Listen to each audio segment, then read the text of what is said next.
ദൈവത്തിൻ്റെ പരിശുദ്ധമായ നാമത്തിന് സ്തോത്രം ചെയ്യുകയും സ്തുതിക്കുകയും ചെയ്യുന്നു. കർത്താവിൽ ധന്യരായ ദൈവത്തിൻ്റെ മക്കളെ, കർത്തൃദാസന്മാരെ, ദൈവത്തിൻ്റെ തിരുമുമ്പാകെ മനോഹരമായിരിക്കുന്ന ഈ നല്ല ദിവസം പ്രാണപ്രിയനുമായി ഏറ്റവും അടുത്തിരിക്കുമ്പോൾ നമ്മെ ശക്തരാക്കാൻ, നമ്മെ ധന്യരാക്കാൻ, നമ്മെ വിശുദ്ധരാക്കാൻ, നമ്മെ സമൂഹത്തിൻ്റെ മധ്യത്തിൽ എല്ലാവർക്കും കൊള്ളാവുന്നവരാക്കാൻ വചനത്താലും സ്നേഹത്താലും കരുതലിനാലും തൻ്റെ ദിവ്യകൃപകൾ പകർന്നു തന്നും നമ്മെ മാനിച്ച് സ്നേഹിച്ച് ഉയർത്തി പ്രയോജനമുള്ളവരാക്കി തീർക്കാൻ നമ്മെ ഓരോ ദിവസവും കരുതുന്ന കാക്കുന്ന നമ്മുടെ മഹാദൈവത്തിന്, നമ്മുടെ കർത്താവിന്, പരിശുദ്ധാത്മാവാൻ ദൈവത്തിന് 1000 നന്ദിയും സ്തോത്രവും സ്തുതിയും പുകഴ്ചയും കരയറ്റിക്കൊണ്ട് വചനം കേൾക്കുക, അത് വിശ്വസിക്കുക, അത് ഏറ്റെടുക്കുക, അത് അംഗീകരിക്കുക എന്ന് പറയുന്നത് ഭൂമിയിൽ ജീവിച്ചിരിക്കുന്ന ഒരു ഭക്തനെ സംബന്ധിച്ച് ഏറ്റവും വിലപ്പെട്ടതാണ്, ഏറ്റവും ശ്രേഷ്ഠമാണ്.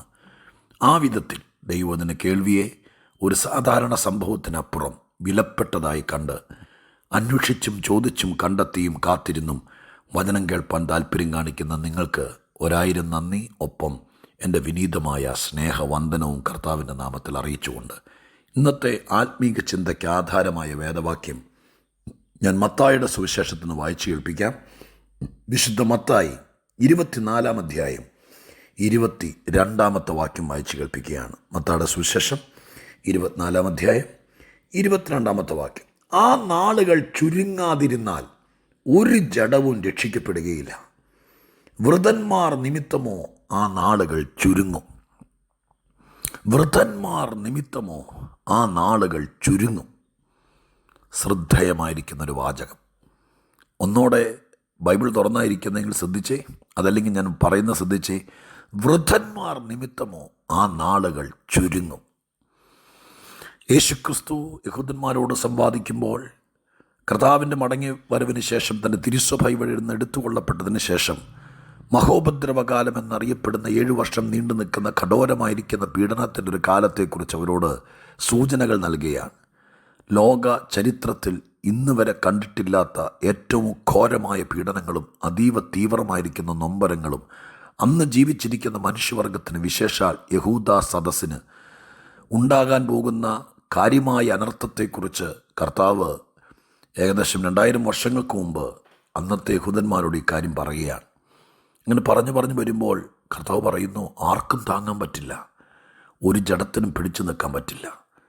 നിൽക്കുന്നിടത്ത് മാരകമായിരിക്കുന്ന ശക്തിയേറിയ പ്രഹരങ്ങൾ നിമിത്തം ഭൂമിയിൽ സംഭവിക്കാൻ പോകുന്ന വലിയ ബാക്ടീരിയകളും അതുപോലെ ഇവിടുത്തെ പകർച്ചവ്യാധികളൊക്കെ നിമിത്തം മനുഷ്യൻ നിൽക്കുമ്പോൾ ശരീരം അഴുകിപ്പോകുന്ന രോഗങ്ങൾ, കണ്ണ് തൻ്റെ തടത്തിലും കുഴിയിലും വെച്ച് തന്നെ നിങ്ങൾ ഓർത്തു നോക്കിയേ, മെൽറ്റായിട്ട് ഉരുകി ഒഴുകുന്ന ഒരു സ്ഥിതി. കൊറോണയൊക്കെ വന്നപ്പോൾ ഇതൊക്കെ സംഭവിക്കാമെന്ന് നമ്മുടെ കൺമുമ്പിൽ കണ്ടതാണേ, കഥയല്ല കേട്ടോ. ആ കാലഘട്ടത്തിൽ ഇവിടെ ഇല്ലാതിരിക്കാൻ നല്ലത്. യേശുവിൻ്റെ കാഹളധ്വനിയെങ്കിൽ എടുത്തുകൊള്ളപ്പെടാൻ ഈ വാക്ക് പറയുമ്പോൾ നിങ്ങൾ പറയാൻ പ്രേരിപ്പിക്കാൻ എന്നെ നിർബന്ധിക്കുകയാണ്. അങ്ങനൊരു കാലം വരും, ആർക്കും പിടിച്ചു നിൽക്കാൻ പറ്റില്ല. മരണം കൊതിക്കും മനുഷ്യൻ, പക്ഷെ മരണം പോലും മാറി നിൽക്കും. അങ്ങനെ ഭയാനകമായിരിക്കുന്ന ആ നാളുകളെക്കുറിച്ച് പറയുമ്പോൾ കർത്താവ് ഒരു സാധ്യത, ഒരു സൂചന പറയുക.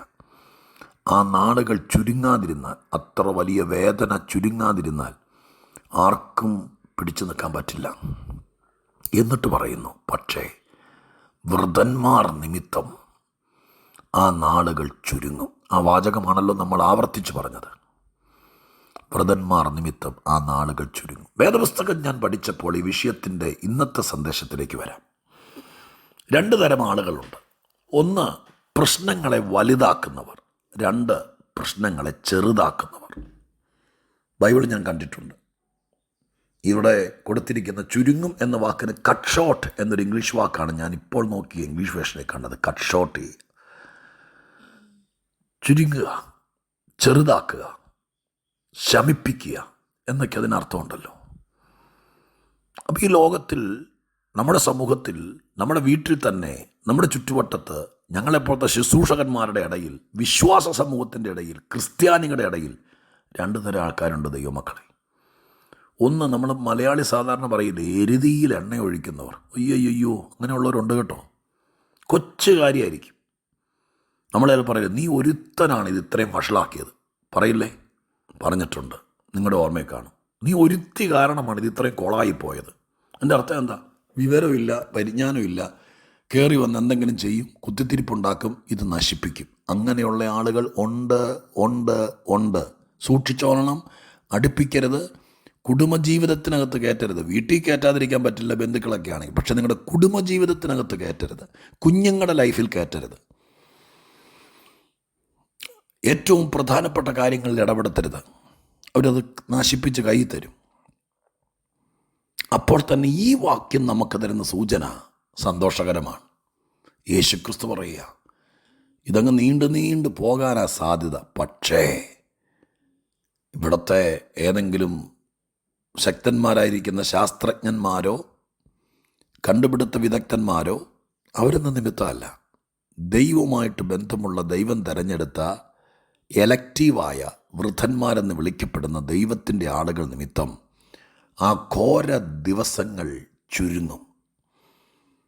എൻ്റെ പ്രിയപ്പെട്ടവരെ, ഇന്ന് ഇത് വായിച്ചപ്പോൾ ഞാൻ എന്നോട് പറഞ്ഞു, നീ പ്രശ്നം വലുതാക്കുന്നവനാകരുത്, നീ കഷ്ടത കൂട്ടുന്നവനാകരുത്. എന്നോടാണേ പറഞ്ഞേ. ഇത് കേൾക്കുമ്പോൾ വേണമെങ്കിൽ നിങ്ങൾക്ക് നിങ്ങളോട് തന്നെ പറയാം. ഈ സമൂഹത്തിൽ ജീവിക്കുമ്പോൾ വല്ലോൻ്റെ വേദന വർദ്ധിപ്പിക്കാൻ പ്രത്യേകം വരം കിട്ടിയവരുണ്ട്. അവൻ്റെ കണ്ണീരും ദുഃഖവും കൂട്ടാൻ ചുമ്മാ ഇവിടെ പറഞ്ഞത് അവിടെ പറഞ്ഞ്, അവിടെ പറഞ്ഞത് ഇവിടെ കേട്ട് ന്യൂസ് ഏജൻസികളായിട്ട് നടക്കുന്നവർ, അയ്യോ കഷ്ടം എന്നേ ഞാൻ പറയുന്നുള്ളൂ. എന്ത് ലാഭം, ആർക്ക് ഗുണം? ഒരു ദൈവത്തിൻ്റെ വൃദ്ധനായി ജീവിക്കുകയാണെങ്കിൽ അവനൊരിക്കലും പ്രശ്നം കൂട്ടുന്നവനായിരിക്കുകയില്ല. ഞാൻ ബൈബിളിൽ കണ്ടു, പ്രശ്നങ്ങളെ ചെറുതാക്കുന്നവരുണ്ട്. നമ്മുടെ കർത്താവിൻ്റെ ഏറ്റവും വലിയ പദ്ധതി എന്തായിരുന്നു? പാപമാണ് ഈ ലോകത്തിലെ ഏറ്റവും വലിയ പ്രശ്നം. ആർക്കും പരിഹരിക്കാൻ പറ്റാത്ത വലിയ പ്രശ്നമായിരുന്നു. മതങ്ങൾക്കോ സമൂഹങ്ങൾക്കോ സംഘടനകൾക്കോ സർക്കാരിനോ പരിഹരിക്കാൻ പറ്റാത്തത്. എൻ്റെ യേശു ഈ ലോകത്തിൽ വന്നിട്ട് ആ വലിയ പ്രശ്നം പരിഹരിച്ചു, ചെറുതാക്കി. ഇന്ന് പാപപരിഹാരത്തിന് വേണ്ടി നമ്മളൊന്നും മുടക്കണ്ട, ചെറുതാക്കിയത്. വിശ്വസിച്ചാൽ മതി. ഞാൻ പാപിയാണെന്ന് ഏറ്റുപറയുകയും എൻ്റെ പാപപരിഹാരത്തിന് വേണ്ടി ദൈവമൊരുക്കിയ പദ്ധതിയാണ് കാൽവരിക്കുരിശിൽ ഓമനപുത്രൻ ചങ്ക് തകർന്ന് പുണ്യാഹരക്തം ഭൂമിയിലേക്ക് ഒഴിക്കപ്പെട്ട് എൻ്റെ പാപപരിഹാരത്തിന് വേണ്ടിയിട്ടാണ് അങ്ങ് 3 ആണിമേൽ തൂങ്ങിയത്. ഇനി ഞാൻ പാപം ചെയ്യില്ല, എന്നെ കൂടി ദൈവവൈതലാക്കണം, അങ്ങയുടെ രക്തം കൊണ്ട് എന്നെ കഴുകി വിശുദ്ധനാക്കണം എന്ന് ദൈവത്തോട് പ്രാർത്ഥിച്ചാൽ കട്ട് ഷോട്ട് അല്ലേ? വലിയ കാളയും കൊണ്ട് ചുവന്നുകൊണ്ട് വന്ന്, ആടിനെയും കൊണ്ട് വന്ന്, അങ്ങനെ എന്തെല്ലാം പരിപാടിയായിരുന്നു, അത് കട്ട് ഷോട്ടാക്കി കർത്താവ്.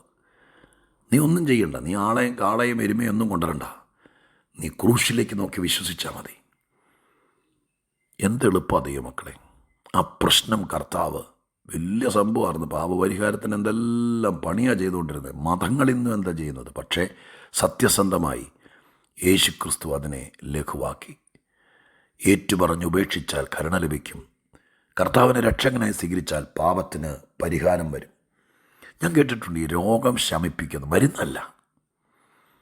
ശാരീരികമായിട്ട് ബുദ്ധിമുട്ടായിരുന്നു, വലിയ പ്രയാസത്തിലേക്ക് പോയിക്കൊണ്ടിരുന്നപ്പോൾ വിവാഹം ചെയ്ത് അയച്ച മോള് അപ്പൻ്റെ അടുക്കൽ ഒരു മാസം വന്നു നിന്നു. ആ വീട്ടിൽ ആരൊക്കെ ഉണ്ട്? മക്കൾ തന്നെ. പക്ഷേ ഈ മോളുടെ സാമീപ്യം, പരിചരണം, പപ്പാ എന്നുള്ള വിളി, കാലൊക്കെ തിരുമ്മിക്കൊടുത്ത് പതുക്കെ ചാരിയിരുത്തി, തേണ്ട കിടക്കുന്നു. മരുന്നിനേക്കാൾ അപ്പുറമായിട്ട് ആ കൊച്ചിൻ്റെ സാന്നിധ്യം അപ്പൻ്റെ രോഗത്തിൻ്റെ മൂർച്ച കുറച്ച പല ചരിത്രം എനിക്കറിയാം. അതിന് പകരം പ്രായമായി ക്ഷീണമായി എന്തെങ്കിലുമൊക്കെ ആയപ്പോഴത്തേക്കും അയ്യോ എന്ന് പറയുമ്പോഴത്തേക്കും അപ്പുറം നിന്ന് മരുമോള് മിണ്ടാതെ കിടന്നോളം വായി തുണി കുത്തിക്കയറ്റെന്നൊക്കെ പറയുമ്പോൾ ഈ രോഗം മൂർച്ഛിക്കുകയുള്ളൂ. രണ്ടും ഇവിടെ നടക്കുന്നുണ്ട്. നമുക്ക് പ്രശ്നങ്ങളെ കട്ട് ഷോട്ട് ചെയ്യാം. എന്തിനാ വെറുതെ മറ്റുള്ളവനെ ദുഃഖിപ്പിക്കുന്നത്, ഹൃദയം പൊട്ടിക്കുന്നത്? ദുഃഖം കുറയ്ക്കുന്നവരുണ്ട്, ദുഃഖം കുറയ്ക്കുന്നവർ. ദുഃഖം കൂട്ടുന്ന മിടുക്കന്മാരുണ്ട്, ടെൻഷൻ കൂട്ടുന്നവർ. പല പിള്ളേരും അപ്പൻ്റെ BP കൂട്ടിയത്. ഇത് കേൾക്കുന്ന കൊച്ചുങ്ങൾ ആരെങ്കിലും ഉണ്ടെങ്കിൽ ദൈവത്തെ ഓർത്ത് അമ്മയുടെ അപ്പൻ്റെയും BP കൂട്ടാൻ വേണ്ടി നീ ഒരു വൃദ്ധനാകണം. എൻ്റെ പപ്പായുടെ BP ഞാൻ കുറയ്ക്കും. ഗുളിക കൊടുത്തല്ല, ഞാൻ സ്നേഹം കൊണ്ട്, പരിചരണം കൊണ്ട് ടെൻഷൻ ഫ്രീ ആക്കും. പറ്റും മക്കളെ, പറ്റും. ഒരു വ്രതൻ നിമിത്തം എന്ന വാക്ക് കണ്ടോ? സ്നേഹമുള്ള, കരുതലുള്ള, ദൈവാശ്രയമുള്ള, ദൈവഭക്തിയുള്ള നമ്മളെ കൊണ്ട് പറ്റും. ഇസഹാക്ക് ഭയങ്കര ദുഃഖിതനായിരുന്നു അമ്മ മരിച്ചതിന് ശേഷം. പക്ഷെ റിബേക്ക ജീവിതത്തിലേക്ക് വന്നപ്പോൾ അമ്മ മരിച്ചതിൻ്റെ ദുഃഖം മാറിയെന്ന്. കാരണം ആ സഹോദരി ദുഃഖം കുറയ്ക്കാൻ വരം കിട്ടിയവളായിരുന്നു. ചിലർക്ക് ദുഃഖം കൂട്ടാൻ പ്രത്യേക കഴിവുണ്ട്, ചിലർക്ക് ദുഃഖം കുറയ്ക്കാനുള്ള വരമുണ്ട്. കോപം ശമിപ്പിക്കുന്നവർ ഈ ലോകത്തിലുണ്ട്. ദൈവത്തിൻ്റെ കോപം മോശയെക്കുറിച്ച് വായിച്ചിട്ടില്ലേ? മോശ എന്ന വൃദ്ധൻ ഇടിവിൽ നിന്നില്ലായിരുന്നെങ്കിൽ ദൈവത്തിൻ്റെ കോപം ശമിപ്പിക്കത്തില്ലായിരുന്നു എന്ന് വചനത്തിലുണ്ട്. ഇപ്പം ദൈവത്തിൻ്റെ കോപം കൂട്ടും. നമ്മുടെ വീട്ടിലാണെങ്കിൽ തന്നെ ചില ചെറുക്കന്മാർ കൊച്ചി ഇറങ്ങാനായിരിക്കും, അവൻ ചെയ്യുന്ന കണ്ടാൽ അതിഥിയായി വന്നിരിക്കുന്നവന് പോലും ചോര തിളയ്ക്കും. പക്ഷേ ചിലരുണ്ട് ദൈവത്തിൻ്റെ പോലും കോപം ശമിപ്പിക്കുന്നവർ. നമുക്കതല്ലേ നല്ലത്? ചുമ്മാ വീട്ടിൽ കിടന്ന് അതും ഇതും പറഞ്ഞ് പ്രാർത്ഥിക്കുന്നവനെ നിന്ദിച്ച് തെറ്റിദ്ധാരണ മുഴുവൻ അകത്ത് വെച്ചുകൊണ്ട് കുറ്റം പറഞ്ഞ് എന്തിനാ ദൈവത്തിൻ്റെ കോപം കൂട്ടി ശാപം മേടിക്കുന്നേ? കോപം ശമിപ്പിക്കുന്നവരാകാം. ഫൈനലി കലഹം ശമിപ്പിക്കുന്നവരുണ്ട്. കലഹം ശമിപ്പിക്കുന്നവർ പൗലോസിനെ എഫേസോസ് പട്ടണത്തിൽ വെച്ച് പിടിച്ചു. നാട്ടുകാരിലോ ആ പട്ടണം മുഴുവൻ ഇളകി. എങ്ങാണ്ടെന്നും വന്ന വരത്തൻ ഇവിടുത്തെ അർത്തിമീസിനെതിരെ ഭയങ്കര പ്രശ്നമായി.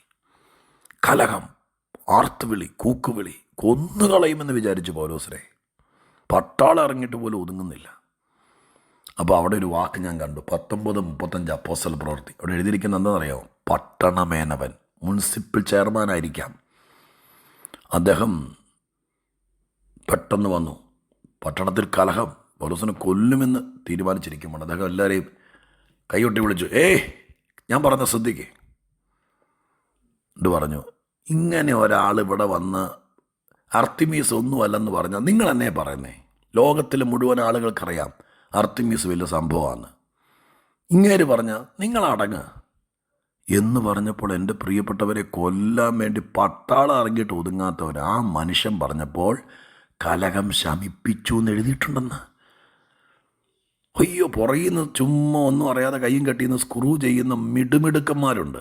അയ്യോ. എന്നാൽ നടുക്കേട്ട് കയറി നിന്നിട്ട് നിങ്ങളെന്തേ പറയുന്നേ?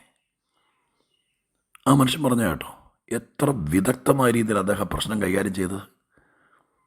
അപ്പം ഇതൊക്കെ വേണമെങ്കിൽ നടക്കും. കോപം ശമിപ്പിക്കുക, ദുഃഖം കുറയ്ക്കുക, കലഹം ശമിപ്പിക്കുക, രോഗം ശമിപ്പിക്കുക, പ്രശ്നങ്ങളെ ചെറുതാക്കുക, സങ്കടം കുറയ്ക്കുക. എന്തോരം വാക്യെന്നറിയാമോ? മറുഭാഗത്ത് ഇതിനെല്ലാം പറ്റിയ കക്ഷികളുണ്ട്. കൊച്ചൊരു കാര്യമായിരുന്നു, അപ്പനും മോനും കൂടി ഇപ്പം മിണ്ടത്തില്ല. ഈ ഒരുത്തം കാരണം എങ്ങനെ നശിപ്പിച്ചത്. കോപം പിടിച്ചു വെക്കരുത്, ശാപം വരുത്തി വെക്കരുത്, തലമുറയ്ക്ക് ദോഷം വരുത്തരുത്. നമുക്ക് നല്ലവരാകാം. ഈ വാക്യം വെച്ച് വ്രതന്മാർ നിമിത്തം കട്ട് ഷോട്ട് വലിയ പ്രശ്നമാകേണ്ടതായിരുന്നു, പക്ഷെ അതിനെ ചെറുതാക്കി. നമുക്ക് പ്രശ്നം ചെറുതാക്കുന്നവരാകാം. ഞാൻ നിങ്ങളോട് പറയുന്നു, പ്രാർത്ഥിച്ചും സ്നേഹിച്ചും കരുതിയും ഉപദേശങ്ങൾ തന്നും നിങ്ങളുടെ വീട്ടിൽ ഒരിക്കലും മാറാതെ നിൽക്കുന്ന വിഷയങ്ങളെ ഏതെങ്കിലും വിധത്തിൽ കട്ട് ഷോട്ട് ചെയ്യാൻ പറ്റുമോ എന്ന് ഉപവാസത്തിലും പ്രാർത്ഥനയിലൊക്കെ പരിശ്രമിക്കുക. നിങ്ങളുടെ വിഷയങ്ങൾക്ക് വേണ്ടി പ്രാർത്ഥിക്കാം. ദൈവം നിങ്ങളെ അനുഗ്രഹിക്കും. നിങ്ങളുടെ ദുഃഖകാലം നീണ്ടുപോകാതിരിക്കട്ടെ, സങ്കടകാലം നീണ്ടുപോകാതിരിക്കട്ടെ, നിങ്ങളുടെ വേദനകൾ നീണ്ടുപോകാതിരിക്കട്ടെ. ഞാനിപ്പോൾ ദൈവത്തോട് പ്രാർത്ഥിക്കാം. പരിശുദ്ധ ദൈവമേ, അടിയനൊരു വാക്യം കണ്ടു.